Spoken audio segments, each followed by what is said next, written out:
ఆస్ట్రేలియాలో భారత సంతతికి చెందిన ఓ విద్యార్థిని మృతి చెందింది.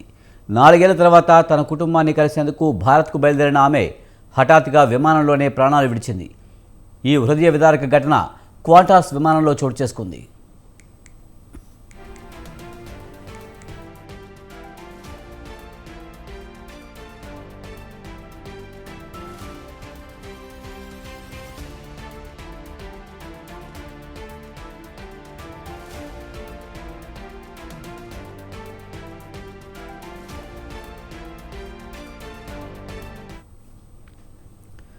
భారత్కు చెందిన మన్ప్రీత్ కౌర్ 2020లో ఆస్ట్రేలియా వెళ్లారు. 4 ఏళ్ల తర్వాత తన కుటుంబాన్ని కలుసుకునేందుకు ఎంతో ఎదురు చూశారు. అంతే ఉత్సాహంతో జూన్ 20న మెల్బోర్న్ నుంచి ఢిల్లీ బయలుదేరేందుకు సిద్ధమయ్యారు. కాసేపట్లో విమానం టేకాఫ్ కాబోతుండటంతో సిబ్బంది సీటు బెల్ట్ ధరించాలని ప్రయాణికులకు విజ్ఞప్తి చేశారు. ఈ సమయంలో ఆమె బెల్ట్ పెట్టుకునేందుకు ఇబ్బంది పడినట్లు తెలుస్తోంది. అంతలోనే తీవ్ర అస్వస్థతకు గురైన కౌర్ సీటు నుంచి కిందికి పడిపోయారు. గమనించిన సిబ్బంది బాధితురాలికి తక్షణ వైద్య సహాయం అందించారు. కానీ అప్పటికే ఆమె మృతి చెందినట్లు వైద్యులు ధృవీకరించారు.